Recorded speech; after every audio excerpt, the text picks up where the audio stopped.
One of our core successes as a company has been the ability and the agility to find an opportunity and then go after it. We are actually hiring the pioneers right now. That has a return that is beyond a financial return.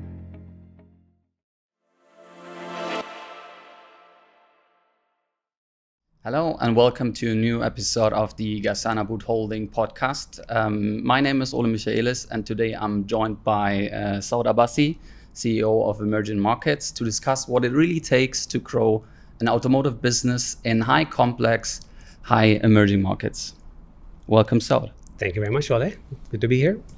When people talk about the future of the automotive industry, they often focus on electrification, autonomous driving, artificial intelligence, but there's also another string of development in markets that might not be as developed as others, that might be very complex and that are just ramping up in their early stages. One of those markets is Syria, another one is parts of Africa. You were highly involved in decisions to enter those kind of markets. What did you see in those markets that really told you, okay, we need to go there? Those are the markets we want to enter. Okay, so actually there are two different parameters. Syria was a little bit of a different story than what we're looking to do in Africa. But I think if I were to start about why look at any new market or new opportunity, the summary is, of course, that what got us here will not get us there. The amount of change that's happening, exactly like you said, in automotive, electrification, change of mobility, the competition landscape, the geopolitical issues going on. So the pace of change is changing rapidly. So you actually don't know what it'll take to survive in the future. So diversification is very, very important. But for us, of course, being a Syrian heritage family-owned company, it was important that Syria, now that it's come into a new chapter, was an opportunity because it's home base.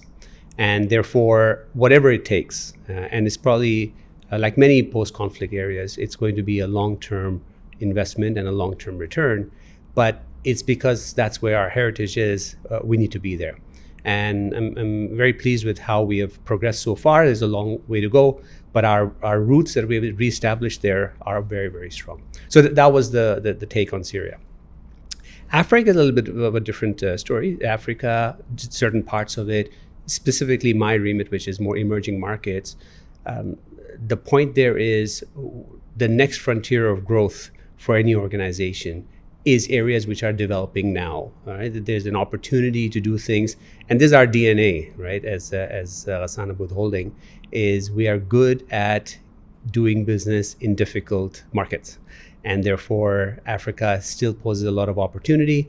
And now that things are, a lot of the economies are growing, we have an opportunity to establish ourselves in a different way than what we have done historically in those markets.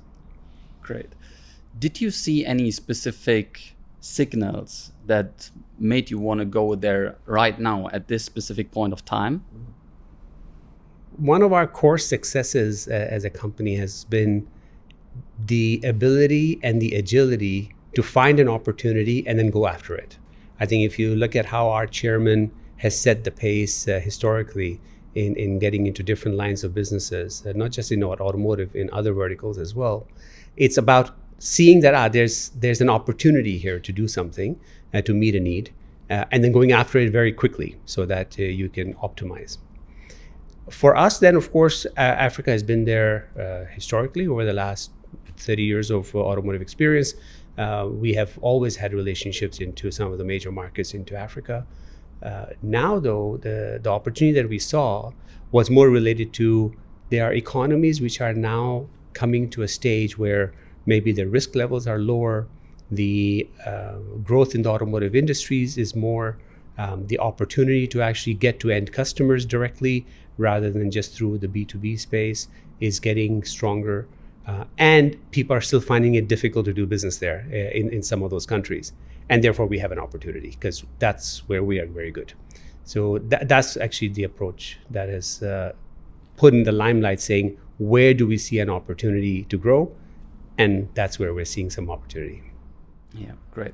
You said it already that a lot of companies see a lot of challenges in Africa to enter the market, to establish a business over there. So, in your opinion, what would you see as like key pillars for success to establish the automotive business successfully in Africa?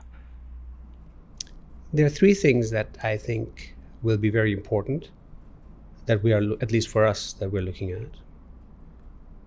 In automotive, you will live and die by the partnerships you have on the ground. And we're very lucky that we have some very strong partnerships historically of companies that have done business with us in this space.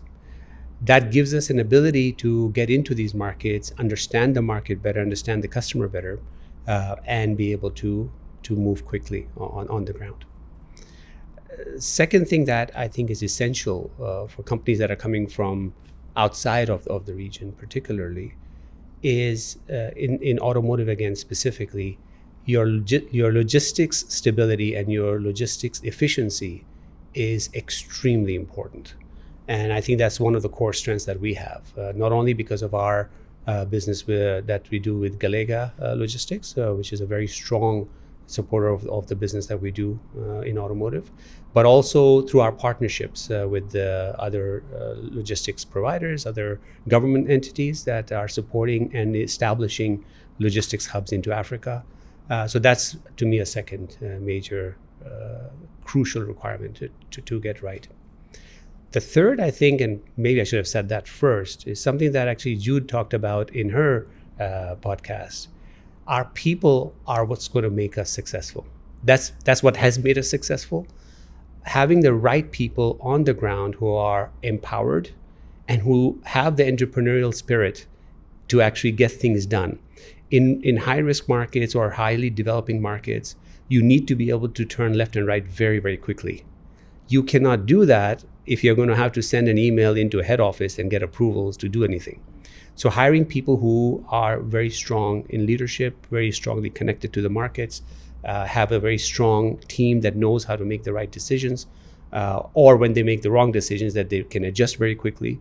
I think that talent pool is going to be the third crucial thing. And in our experience with Syria, we were very blessed. We have a wonderful team on the ground that knows the market, highly respected, and able to make decisions fairly quickly. And I think that's what's setting us apart about how we go to market. Let's talk a little bit more about this human resource management in those emerging markets. You have a lot of experience with the GCC markets, managing people there, managing an automotive business across different brands, different partners. What would you say is specifically required in those emerging markets to manage a team? What is required from the team and what is also required from you as a leader? I think a lot of the things are the same, whether it's a emerging market or a established market. The ingredients are the same. You need a fairly clear strategy or a objective that everyone is focused on, the North Star. Everyone understands where we're trying to go. If everyone understands exactly where we're trying to go, and you hire the people who know how to figure out how to get there, then the rest is relatively easy. But one thing I must say that, again, from the Syria experience that we are doing differently, at least what I can see others doing, is we decided right from the beginning that now that Syria, it's a re-emerging, right? Because Syria was a very sophisticated automotive market in the past. Unfortunately, everything got destroyed and everyone is starting from ground zero again. So one thing we decided to do right from the beginning is make sure that systems, processes, people were established in a structured manner right from the beginning. So we invested heavily into technology. We invested heavily into training and development. Every single person we have hired in Syria has come on board and spent at least 3 to 4 weeks being trained on our culture, on our systems, on our values, and then, of course, the technical training of how to sell, how to service, and so on. We believe that setting that right from the beginning gets you to a certain level of quality of delivery that customers would appreciate and they might not be getting in the recent past. So I think that to me is a key for setting up for emerging markets is hiring talented people, but then providing them a system where they're not having to learn everything from scratch. And I think that's the benefit of a group like Ghassan Aboud Holding, is that we have wonderful systems, processes that we have already created for our different business units. A lot of it is just copy paste. But providing that right from the beginning makes it a little bit easier. So you don't make the same mistakes. So the team on the ground in Syria or anywhere in Africa is not making the same mistakes that we've already learned from in the past. And I think that's, to me, is part of the crucial part of how we implement. My challenge, to be honest with you, sitting here in our headquarters, is how do I do my role of providing the right level of communication, the clarity, because of course one of the things with emerging markets is that things are not always very clear about how things will develop, what the regulation is, how the market is, what the competition is. So you have to keep adjusting all the time. And so when you adjust, sometimes you actually have to adjust the goalpost as well. And I'm very aware that my role in making sure that the teams are very clear on where we're trying to get to, and then what support they need and what I'm supposed to do to support them. Being very clear on that is my challenge. I think it is fair to say that you are already a well-regarded veteran in the automotive industry, if I can say that politely. You're calling me old, basically. Okay, fine. I didn't want to say it this way, but I think you already had a lot of experience in the automotive business. What would you say, especially like also now in this stage where we're entering new markets, how much of a portion does your experience help you to evaluate things others that maybe didn't see it this way you see it right now, maybe from a person that is only looking at facts and figures that might use ChatGPT? So how much does your experience help you to justify market entries in those emerging markets? Growing up through my career, we always used to complain or make fun of our dinosaur management at that time. Oh, they don't understand, they don't listen, and so on. I am feeling that I am that dinosaur now, right? So it takes a lot of effort to stay connected and relevant on what things are going on right now. But I think the part of experience that makes the difference even today, to be honest with you, is the listening. You need to be able to listen to everyone. And I must say, I learn a lot, especially listening to the young people of today in our organization, especially, again, if I take the Syria example, because we are gone into operations there in a heavy way. We have made sure we hire young people, first of all, to support society there, but also because they are the future of the country and they're the future of the globe as well. So for me to listen to what young people think and expect in terms of work environment, about how to actually engage customers, how to actually make an Instagram post, for example, I learned from them, right? So my experience is probably much more about making sure that what things should be looked at when making decisions. I can add value there. I can say, hey, listen, did you think about this? Did you take a look at that? That, I think, is something that AI or not knowing the market cannot overcome. So you understand your role more like a guidance type of thing rather than only being a leader. You're also trying to establish and grow people and also take guidance from their side, if I understood it correctly. Yeah, look, there are different types of leaders, right? Personally, that's my approach. It's worked for me. I like playing more of the role of coach and mentor. And of course, in certain times, especially in emerging markets, sometimes you have to be directive. But I found that the team, if they know what they're doing, the experts are going to be much better at getting a decision, the right decision, than waiting for me to come up with a decision sitting remotely. So I think that coaching and guidance and providing the support that's required, the resources required, that if I play that role right, the team will do what they're supposed to do. You mentioned in the beginning Syria as well, and I think Syria has a very special place in all of our hearts at Ghassan Aboud. At the moment, what do you see as like the main challenges in the country to establish a working and running automotive business? I mean, there are lots of challenges, everything from regulation in terms of import duties to the banning of two-wheelers to the infrastructure. The main thing is financing is not available. So the list of all the issues are very long, but that, I don't think that's the point. What I said at the beginning was the hope for this country is immense. The people on the ground are phenomenal. I think my first trip to Syria was only after we decided to open the automotive business there again. The quality of people that you find, the level of intensity to do something different, to make the country great again, I find that very energizing. So yes, there's a lot of challenges. I listed a few of them, but I think step by step, everything will get resolved. I think everyone is trying very hard. I can see that. The government, the people, international effort. I think if the country was given a chance, the people and the people got the agency that they need, we're heading in the right direction. Long way to go, but the demand is there, the potential is there. Right? Every segment of automotive, construction, passenger cars, commercial vehicles, agriculture, right? Every area requires mobility. And it requires mobility not only to rebuild a nation, but also a nation that needs to be mobile again because they've been stuck for so long. So the potential is immense. I think it's just a matter of when. It's not a matter of if. A lot of people often compare also Syria to the automotive industry in the GCC, for example.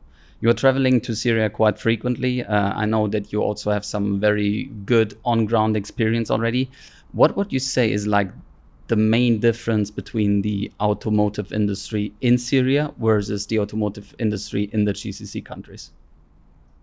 GCC obviously also is not GCC. Different markets have different dynamics. But by and large, it's premature to compare.